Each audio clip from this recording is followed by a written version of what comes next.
The cold presses in fast here, so I look for shape in the land, and anything that can hide me. The ground tells the truth first, and I need soil that holds its walls without collapsing on me. If water is too close, it floods you, but if it's too far, it steals your strength every day. I stay above the seep, where the earth sheds water, and the cold can't pool around my shelter. A mound like this gives me walls for free, and the trees behind it. Even weak sun matters, so I choose a face that catches light and keeps the dark from settling inside.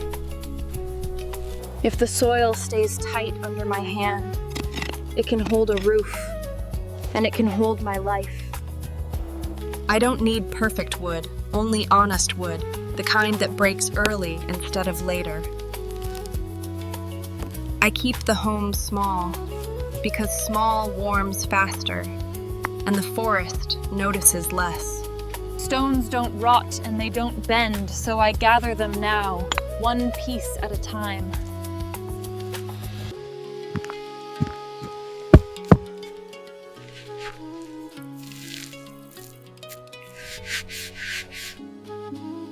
Needles trap air, and trapped air is warmth, so I remember. Cold makes hands clumsy, so I check my tools twice, because mistakes cost more out here. I don't rush the cut, I only trace it, because the first line decides the whole shape of the home. Roots can hold a ceiling, or they can fight you, so I pick a place where the earth will cooperate. I make my ties before I need them, because building stops fast when your hands have nothing to bind with. When everything feels quiet and balanced, I stop searching, and I let the place become mine. The moment I break the surface, the home starts to exist, and now I dig with purpose, not hope. Where the dirt goes now decides where the water goes later, so I guide it away gently. I measure with my body, because comfort and safety live at human scale. An arch shares the load, and shared weight is easier for the earth to hold. I cut only what I must, because living roots are better beams than dead ones. Rhythm keeps the work calm, and calm keeps the walls from shaking loose. A level floor saves energy later, when tired legs need a place to rest. Stone at the threshold keeps mud out and reminds the earth where the door begins.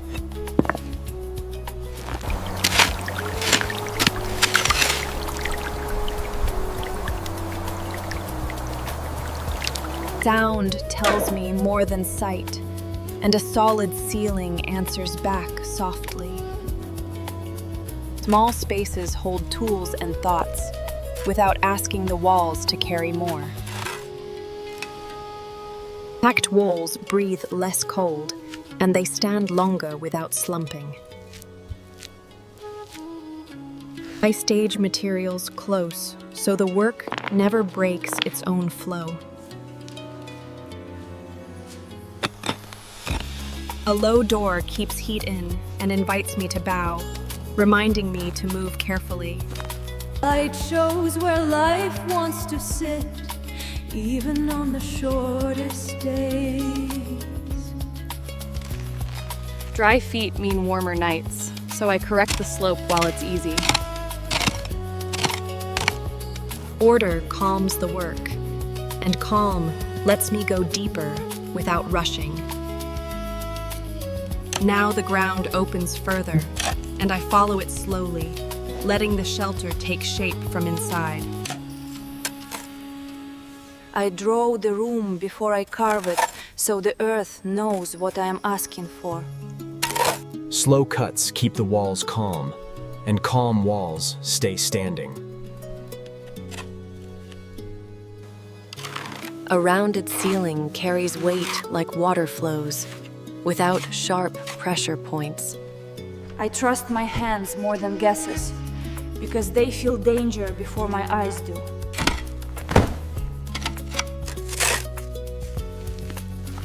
Space to turn is space to breathe, even underground. Some roots become beams if you let them live. Fresh cuts must be calmed before they forget their shape.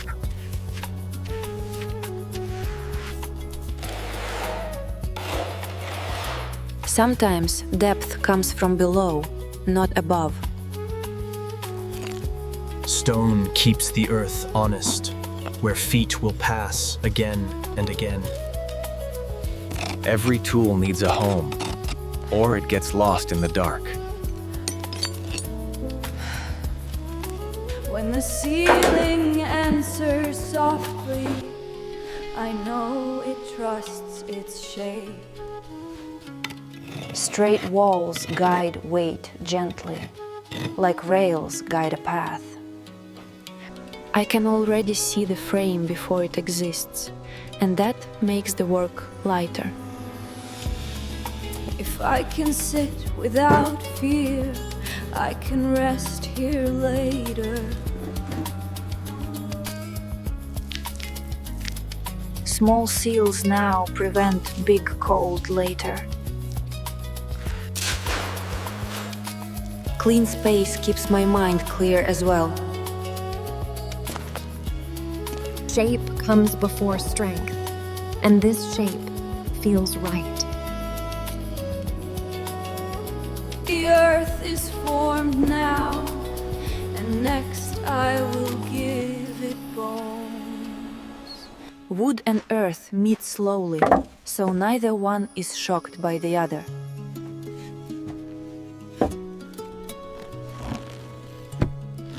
A single rib changes how the room carry in its weight.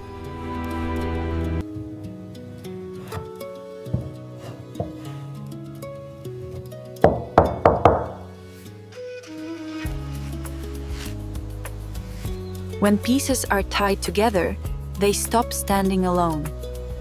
I test gently, because strength shows itself without force. Above my head, every curve must agree with gravity. Once the roof is tied, the room stops feeling temporary. Small braces calm big movements before they start.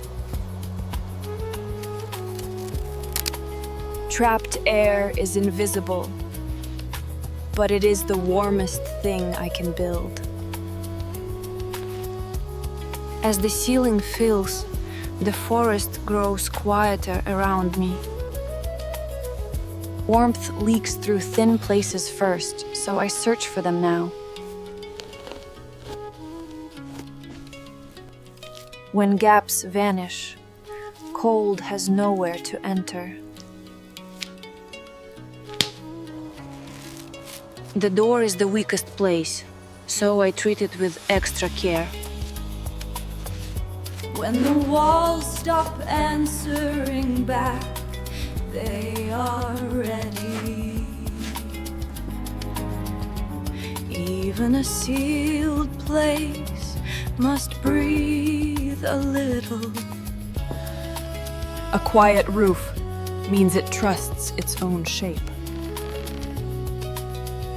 When I stop moving and the cold stays out, I know the work is working. The walls are warm now, and the roof is next to face the weather. I move slowly on the roof, because one careless step can undo everything built beneath this soil. I clear the loose layer first, so the ceiling earth can grip and stay where I place it. Bark turns rain into movement, sending water away instead of letting it settle and sink. I guide the water gently, because water always listens to gravity more than strength. When bark and soil become one, the roof stops feeling exposed to the sky. Needles soften the rain and hide the shape, letting the forest forget something is built here. I press everything together because gaps invite water, and water never leaves on its own. A balanced roof ages slowly because no side carries more punishment than the rest.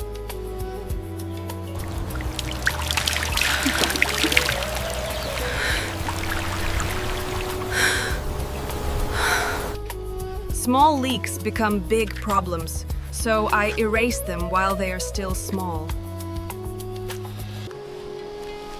When the roof stops shifting, it begins to protect instead of threaten.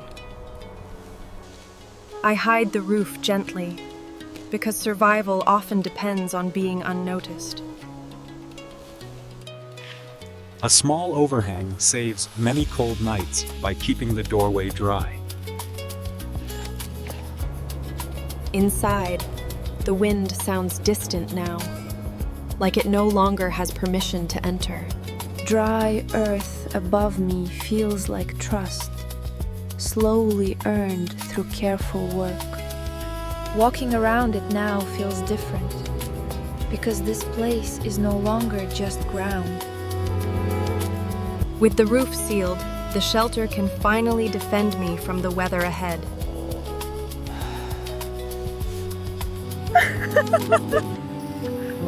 Yes.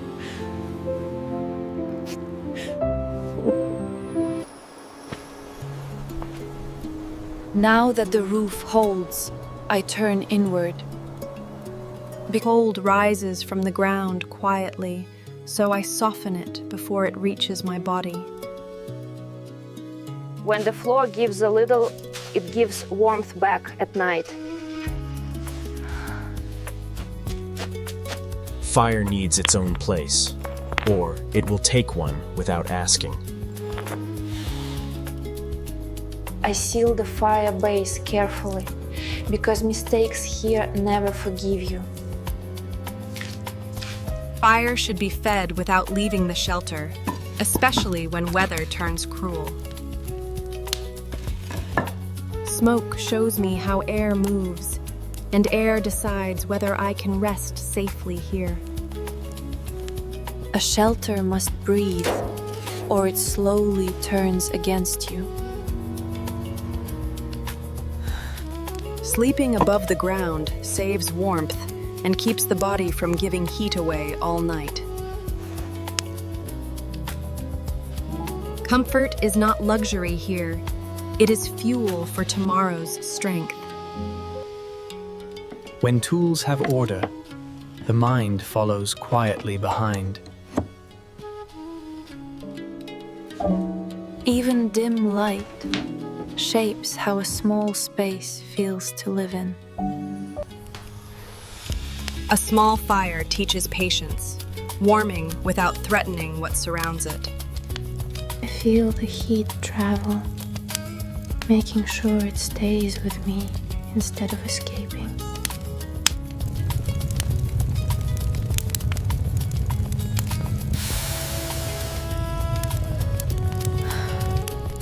When I can sit quietly and feel safe, the shelter becomes a home. Night asks different questions than day, and I prepare my answers now. Inside these walls, I have warmth, air, and rest, and that is enough to continue. Yes.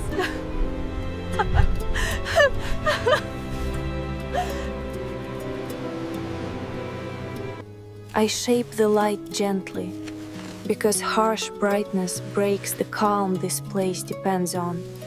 Quiet steps matter here, because sound travels farther than effort underground. A level bed lets the body rest without fighting gravity all night.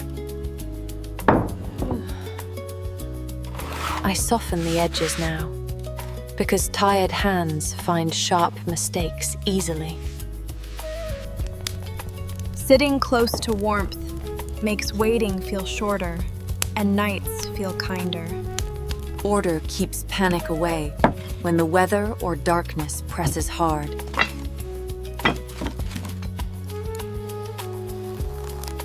A gentle door keeps warmth in without announcing itself to the forest. Balanced air keeps fire useful instead of dangerous. Knowing the walls by touch lets me move without fear at night. A calm fire warms longer than a hungry one. When silence feels safe, the shelter has accepted me. Night should never surprise me with noise or sharp edges.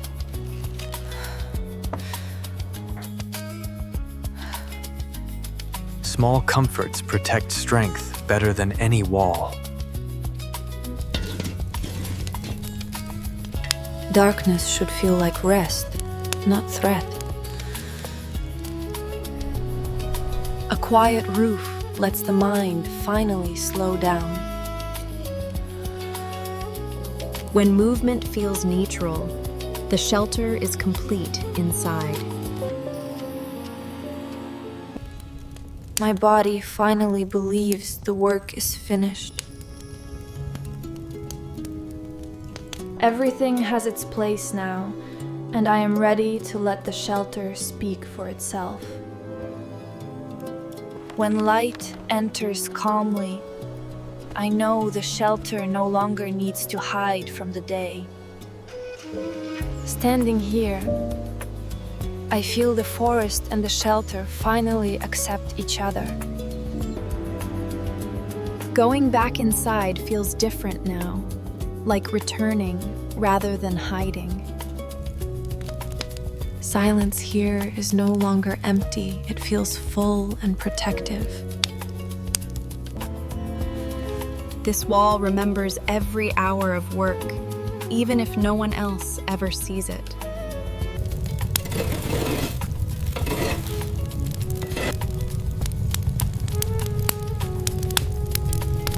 The forest moves above me, but the ground around me stays still. Closing the entrance feels like drawing a final breath inward. Lying here, I feel the work finally holding me instead of the other way around.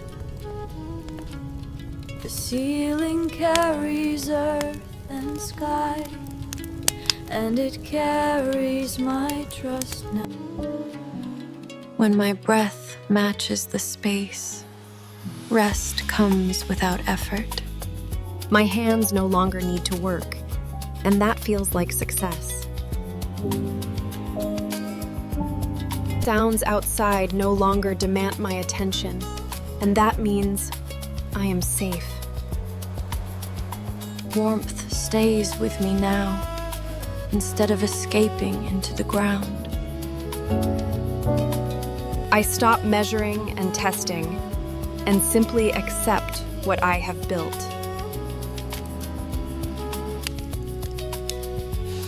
From inside, this place feels less like earth and more like protection.